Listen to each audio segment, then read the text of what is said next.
Oh, hear ye now a tale most grim, of barons vast and rich of limb, who forged a blade both sharp and dire, to carve the world with soot and fire.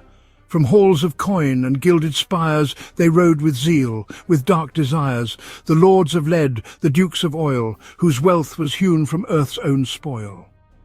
The frackers bold, with drills like fangs, the smokestack earls whose chimneys sang. The plastic barons dressed in sheen, with cloaks that choked the lakes unseen.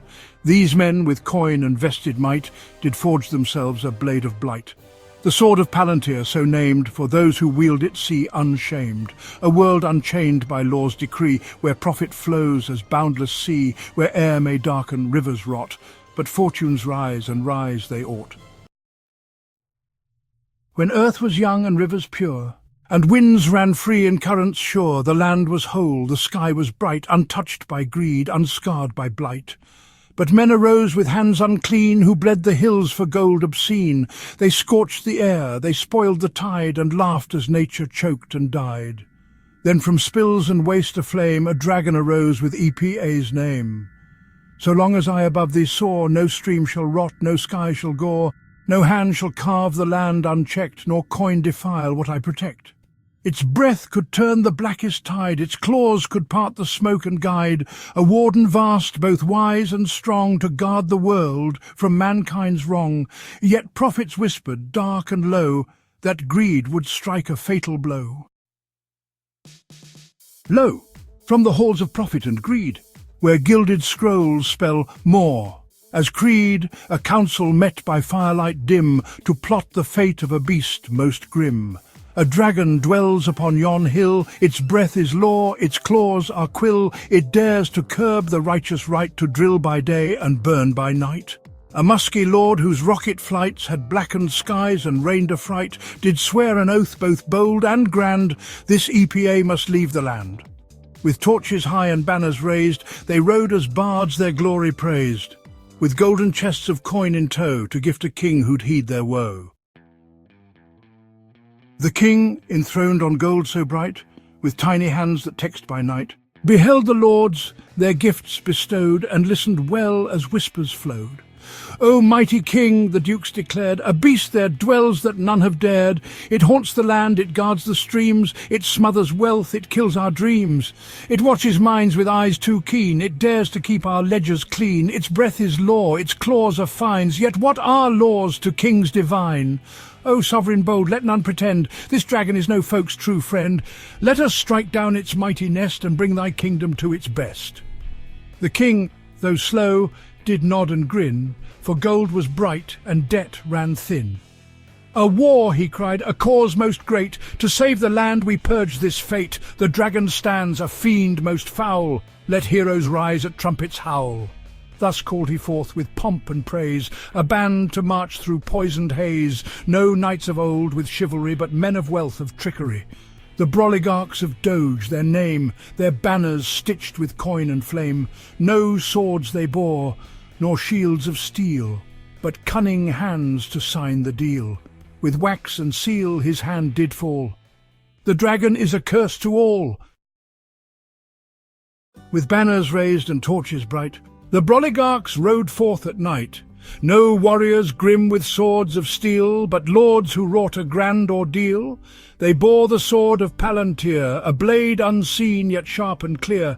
Its hilt was gold, its force a flood, a weapon honed with foreign blood, not forged in fire, shaped by hand, but woven deep in data's strands. It whispered, passed, and coldly scanned, to render cuts they'd never planned. Behold, they cried, a war most wise. We wield the blade that prophesies. With numbers pure and codes precise, the dragon falls without a fight. And lo, the blade began to hum, with augurs bright and figures numb. Efficiency, the sword decreed, excess removed, constraints unfreed. Upon the mount where the dragon lay, the beast awoke to see the fray. It stretched its wings, it raised its head, and in a voice like thunder said, Ye lords of stone, ye kings of dust, ye march with greed, betray your trust. This land I keep, these winds I shield, strike me down, and none are healed. But heed they did not, nor did they care, for gold was bright, and lungs were spare. With logic fierce they carved apace, and never saw the dragon's face. They struck its heart with papers signed, till breath it gave and laws declined. Each line erased, each task withdrawn, till all that was simply gone. The beast is slain, the lords declared. The land is free, no longer snared. The king did feast, the dukes did cheer, and gold was poured like endless beer. The dragon fell, its breath undone, its watchful eyes now blind and numb, and in its place, with greed untamed, the lords of coin their spoils claimed. "Rejoice," they cried, "the age is bright, the beast is slain, our path is right." No claws remained to check their hand, no wings to shade the scorched-out land. The rivers, free of meddling scales, were dammed and drained to fill the pails. The forests, once a guarded keep, were felled for gold, no time for sleep. The mines were deepened, drilled anew, the seas were churned for profit's view. The air grew thick, the sun grew cold, as all was bought and all was sold. And so the lords, with hands unbound, let wealth consume the broken ground. With ledgers fat and pockets lined, they cared not what was left behind. And from the grave a whisper grew, a prophecy that once we knew, that fools who slay what keeps them whole shall choke on soot and feast on coal.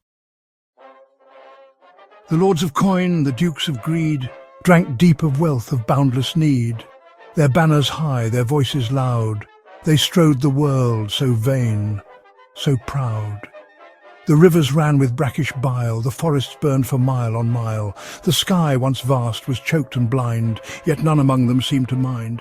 Then, lo, from cracks in dying earth, a whisper stirred a second birth. Not scales nor wings nor emerald gaze, but wrath reborn in fire's haze. The oceans rose, the deserts swelled, the winds grew sharp, the mountains yelled. The heat of day, the freeze of night, turned crops to dust and stars to blight. "The beast is gone," the lords had cried, yet in its place the world had died, and now they stood so pale, so thin, with naught but gold to warm their skin. The mines lay flooded, black and deep, the wells ran dry, the earth did weep, the ledgers full, but food was none, their feast was ash, their feast was done. And in the dark a shadow fell, a ghostly voice, a tolling bell. The dragon's breath, though long made still, was now the storm, the flood, the chill, a curse unleashed by blade and quill, a price once warned, now paid in full. And so the lords, their riches vast, faced ruin none could buy nor cast. For wealth is dust when none remain, and kings are fools who rule the slain.